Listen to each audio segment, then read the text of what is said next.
நேயர்கள் அனைவருக்கும் வணக்கம். சக்தி ஜோதிடம் வழியாக உங்களை சந்திப்பது உங்கள் வழிகாட்டி ஜோதிடர் கண்ணன். கைரேகை கருத்துக்களை மிக எளிமையாக உங்கள் கையை பார்த்தவுடன் புரியும்படி கற்றுக் கொடுத்து கொண்டு வருகிறோம். பாருங்கள், பார்த்து பயன்பெறுங்கள். இன்றைய தலைப்பு என்னவென்றால், விதி ரேகை உண்மை நிலை என்ன? தடை கோடுகள் உடைப்பு. விதி ரேகை உண்மை நிலை என்ன? தடை கோடுகள் உடைப்பு. இப்போ நம்ம கையை பொறுத்தவரைக்கும் விதி ரேகை தான் வாழ்க்கை வாழக்கூடிய நிலையை காண்பிக்கக்கூடியது, பொருளாதார நிலையை காண்பிக்கக்கூடியது, கர்மா, பூர்வீக புண்ணியம் இதனுடைய நிலையை காண்பிக்கக்கூடியது விதி ரேகை. விதி ரேகை என்பது அந்த நீளமாக இருக்கும் பார்த்தீங்களா, அந்த விரல், நீல விரல், அதாவது பாம்பு விரல்னு சொல்லுவோம். அந்த விரலுக்கு கீழே இருக்கிறது சனிமேடு. அந்த சனிமேட்டுக்கு வரக்கூடிய ரேகைகள் விதி ரேகை.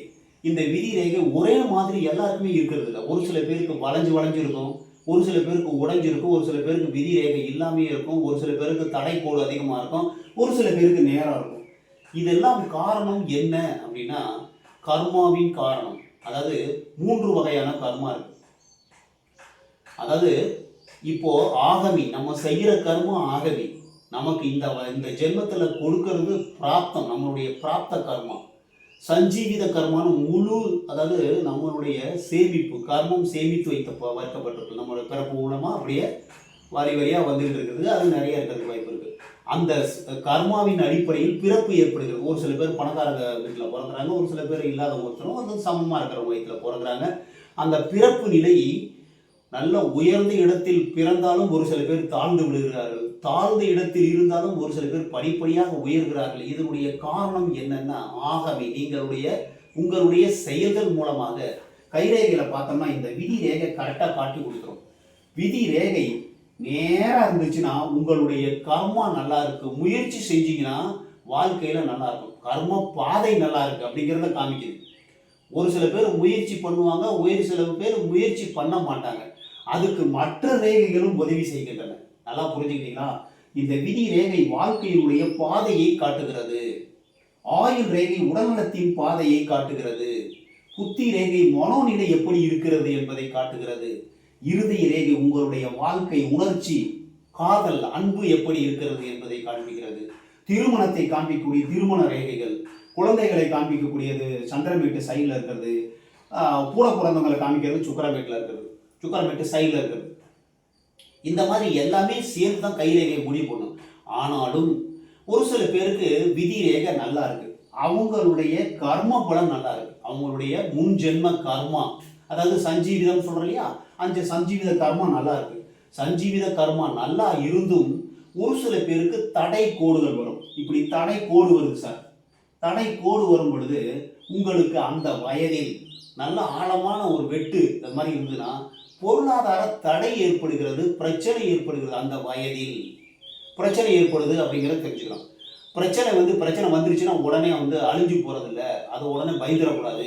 பிரச்சனை வந்ததுக்கு அப்புறம் விதி ரேகை நல்லா இருக்குன்னா உங்களுக்கு ஒரு ப்ரொமோஷன் வரும், ஊர் விட்டு ஊர் போறது, வெளியூர், வெளிநாடு, வெளிதேசம் போறது, ஏதாவது ஒரு மாற்றம் நிகழும். வேலையில சம்பளத்துல உயர்றது, இல்லை தொழிலில் வேற தொழில் மாற்றுறது. ஒரு தொழில் செஞ்சுக்கிட்டு இருப்பாங்க, அந்த தொழில் தடைப்பட்டு வேற தொழிலுக்கு மாற்றுவாங்க. இந்த மாதிரி உயர்வையும் காண்பிக்கும், தாழ்வையும் காண்பிக்கும். ஒரு சில நேரத்தில் இந்த இப்போ இருதய ரேகையிலிருந்து கீழ் சிலும்பல்கள் இப்படி வருதுன்னு வச்சுங்க, அது மனசில் ஏமாற்றத்தை குறிக்கும். அதே இருதய ரேகை இப்படி நேரம் அப்படியே விதி ரேகையை வெட்டி புத்தி ரேகையோட போய் சேருது சார். நல்லா அழுத்தம் திருத்தமாக 2 கையிலையும் வெட்டிடுச்சுன்னா உங்களுக்கு இல்லறம் பாதிக்கப்படுவதற்கு வாய்ப்பு உண்டு. இல்லறத்தில் கணவன் மனைவி உறவு பிரிவதற்கு வாய்ப்பு உருவாகிறது. விதி என்பது வாழ்க்கையினுடைய நிலை. அது ஒரு சில நேரங்களில் சோதனையை காண்பிக்கும். சனீஸ்வரன் சோதனை, 7 ஜென்ம சனி அப்படின்னு நம்ம சொல்றோம் இல்லையா, அந்த மாதிரி வரும்பொழுது இதில் தடை கோடுகள் உங்களை சோதனைக்கு உள்ளாக்கி வாழ்க்கையில் வெற்றி பெற வைக்கிறது. அதை வச்சு நினைச்சு பயப்படவே கூடாது. இப்போ தடை கோடு வருது, என்ன சார் செய்யறது? அந்த வயசுல கொஞ்சம் பிரச்சனை, பொருளாதார பிரச்சனை வரதுக்கான சான்சஸ் இருக்கு. அதே மாதிரி சனிமேட்டை பாருங்க, சனிமேட்டில் ஒரு இன்டூ மார்க் மாதிரி இருக்கு சார்.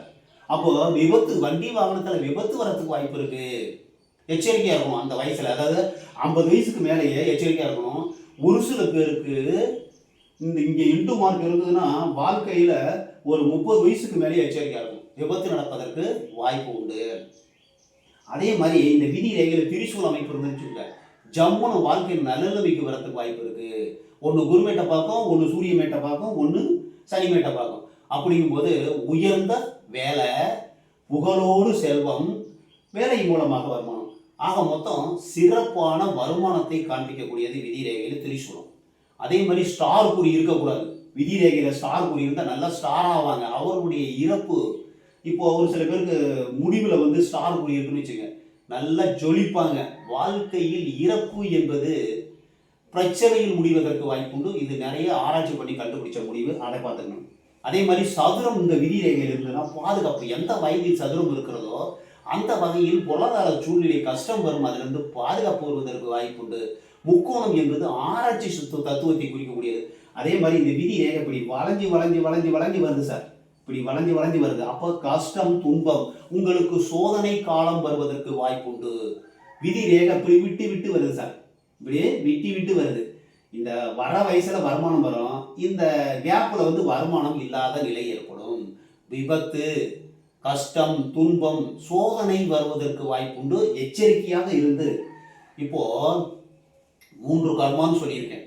ஒன்று கர்ம குவியல், ஒன்று இந்த ஜென்மத்தில் பிராப்தம் என்ன, அடுத்தது நம்ம ஆகவி, நம்ம என்ன செய்ய போறோங்கிறது தான் அந்த வாழ்க்கையினுடைய முடிவே இருக்கு.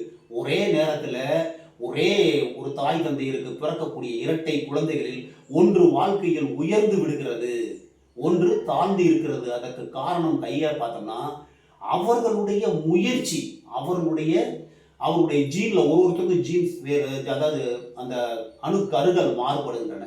அதை வச்சு அவங்க முயற்சி பண்ணி, ஒருத்தவங்க முயற்சி பண்றாங்க, ஒருத்தவங்க முயற்சி பண்ணாம போதுன்னு விட்டுறாங்க. அந்த போதுன்னு விட்டவங்க அப்படியே இருக்கிறாங்க, முயற்சி பண்ணவங்க வாழ்க்கையில முன்னுக்கு வந்துடுறாங்க. அது கைரேகையில ஈஸியா கண்டுபிடிக்கலாம். அந்த கைரேகை ஒருத்தருக்கு நல்லா இருக்கும், தடை கோடு இல்லாம இருக்கும், அவங்க மனசு நல்லா ஃப்ரீயா இருக்குன்னு அர்த்தம். ஒரு சில பேர் குழப்பத்திலேயே இருப்பாங்க. அந்த குழப்பம் வரும்போது இந்த தடை கோடு வரும். மனிதனுக்கு தடை கோடு ஏன் வருகிறதுனா ஒரே குழப்பம், அது செய்யலாமா இது செய்யலாமா. அதே மாதிரி குழப்பம் வரும்போதும் வரும். இன்னொன்று, இப்போ இந்த செவ்வாய் இருக்கு இல்லையா, செவ்வாயிலிருந்து இப்படி கோடு வருதுன்னு வச்சு, கோடு வந்து விதி ரேகை வெட்டுது. அப்போ சண்டை, சச்சரவு, பிரச்சனை அந்த மாதிரி வரதுக்கு வாய்ப்பு இருக்கு. சகோதரர்களுக்குள்ள பிரச்சனை, சொத்து தகராறு, இந்த மாதிரி வரதுக்கு வாய்ப்பு இருக்கு. சண்டை, சச்சரவு, பிரச்சனை யார் மூலமாக வேணாலும் வரலாம். அதே மாதிரி இந்த இந்த மேல் செவ்வாயிலிருந்து ஒரு விதி ரேகை எப்படி வெட்டுது, உங்களுடைய அந்த வயசுல உங்களுக்கு சண்டை சச்சரவு மூலமாக பொருளாதாரம் பாதிக்கப்படும், வேலையில பிரச்சனை வரதுக்கான வாய்ப்புகள் இருக்கு. வளைந்து வந்தால் உங்களுக்கு சோதனை, விடுபட்டு இருந்தால் அந்த வயதில் வருமான தடை. ஆனாலும் விதி ரேகை திரும்ப வந்து இருக்குது. இப்போ ஒரு தடை வருது, அதுக்கப்புறம் விதி ரேகை நல்லா இருக்குன்னா தொழில் மாறும், வேற ஒரு தொழில் மூலமா நல்லா வருமானம் வரதுக்கு வாய்ப்பு இருக்கு. இல்லைன்னா வேற ஒரு இந்த தொழிலே ப்ரொமோஷன், ஒரு வேலை செஞ்சுட்டு இருக்காங்க, அந்த ப்ரொமோஷன் கொடுப்பாங்க, வாழ்க்கையில முன்னுக்கு வரதுக்கான வாய்ப்புகள் இருக்கு. இதுல தீவு இருந்ததுன்னா அந்த வயசில் உங்களுக்கு கஷ்டமான சூழ்நிலை வருவதற்கு வாய்ப்புண்டு. உங்களுடைய விதி ரேகையை பாருங்க, தடைக்கோடு இருக்கா, உடைப்பு இருக்கா, ஒன்றும் கவலையப்பட வேணாம். கொஞ்சம் கஷ்டப்பட்டு வாழ்க்கையில முன்னுக்கு வரணும், அவ்வளவுதான். உங்களுடைய விதி ரேகையை மாற்ற வேண்டும் என்றால் நீங்கள் உங்களுடைய எண்ணத்தை மாற்ற வேண்டும், செயலை மாற்ற வேண்டும். மாறும் பொழுது உங்களுடைய எண்ணம், செயல்கள் மாறும் பொழுது விதி ரேகையில் உள்ள ரேகைகள், அந்த தடை கோடுகள் மறையும். விதி ரேகை நன்றாக இயங்குவதற்கு வாய்ப்பு உண்டு. இது ஆராய்ச்சி பண்ணி கண்டுபிடிச்ச விஷயம். நீங்க தான் முழுக்க முழுக்க காரணமே. அந்த பிறக்கும் போது இருக்கக்கூடிய விதி ரேகை உங்களுடைய கர்மாவின் அடிப்படையில் வர்றது. அதுக்கப்புறம் ஒரு 25-30 வயசுக்கு மேல உங்களுடைய செயல்கள் எப்படி இருக்கிறது என்பதை காண்பிக்கக்கூடியது இந்த விதி ரேகை. அந்த வயசுக்கு மேல விதி ரேகை எப்படி இருக்குன்னு பார்க்கணும். ஒரு சில பேருக்கு விதி ரேகை இல்லாம இருக்கும், அவங்களே கஷ்டப்பட்டு உருவாக்குவாங்க. அவங்களுடைய வேலை வரும் பொழுது, சந்தர்ப்பம், சூழ்நிலை வரும்போது அந்த விதி ரேகை ஆரம்பிக்கும். நல்ல சந்தர்ப்பம், நல்ல வேலை, நல்ல வேலை வாய்ப்பு, நல்ல தொழில் அமைப்பு, அவர்களே உருவாக்கக்கூடியவர்கள், கர்மாவை உருவாக்கக்கூடியவர்கள். எல்லாமே கர்மாவினுடைய சூழ்நிலை, சந்தர்ப்பமும் வருகிறது, உங்களுடைய முயற்சியும் இருக்கிறது. பணம் வரல, கஷ்டமா இருக்குதுன்னா ஒரு சில பேர் முயற்சி பண்றவங்க வாழ்க்கையில முன்னுக்கு வந்துடுறாங்க. முயற்சி செய்யாமல் அதை அப்படியே சாதாரணமாக விட்டுறவங்க வாழ்க்கையில் தாழ்நிலையில் இருப்பதற்கு வாய்ப்பு உண்டு. ஒரு சில பேருக்கு கஷ்டத்தை தாங்குவாங்க. இது எல்லாமே கைரேகையில் ஈஸியாக கண்டுபிடிச்சிடலாம். ஒரு சில பேருக்கு ஆயில், உடம்பு நல்லா இருக்கும் சார், உடம்பு நல்லா இருக்கு, உடம்புல உள்ள சக்தி நல்லா இருக்குன்னா வேலை செய்வாங்க. ஒரு சில பேருக்கு இந்த ஆயில் ரேகையிலே பிரச்சனை இருக்கும், அப்படிங்கும்போது உடம்பு சரியில்லாமல் இருக்கும், வேலை செய்ய முடியாது. புத்தி, மனம், மனசு நல்லா இருக்கான்னு பார்க்கணும். மனசு நல்லா இருந்து புத்தி ரேகை நல்லா இருந்ததுன்னா வாழ்க்கையில் உயர்ந்து விடுவார்கள், எந்த ரேகை எப்படி இருந்தாலும். அந்த புத்தி ரேகையில பாதிப்பு ஏற்பட்டு இந்த விதி ரேகையில் தடை வரும்போது தான் அவங்களுக்கு பிரச்சனை ஏற்படும். நிறைய கண்ணா அப்படின்னா கிராசிங் கோடு வந்தாவே அவங்க வாழ்க்கையில துக்கம் துயரம் பெறுவதற்கு வாய்ப்புண்டு. அதை மனோநிலை மாறும் பொழுது, மனசை சந்தோஷமா வச்சுக்கும் போது, எண்ணங்கள் மாறும் போது, செயல்கள் மாறும் பொழுது உங்களுடைய வாழ்க்கையினுடைய ரேகைகள் மறைவதற்கு வாய்ப்பு உண்டு என்று கூறி மற்றும் ஒரு சிறப்பான காணொளியில் உங்களை சந்திக்கும் வரை உங்கள் வழிகாட்டி ஜோதிடர் கண்ணன். வணக்கம்.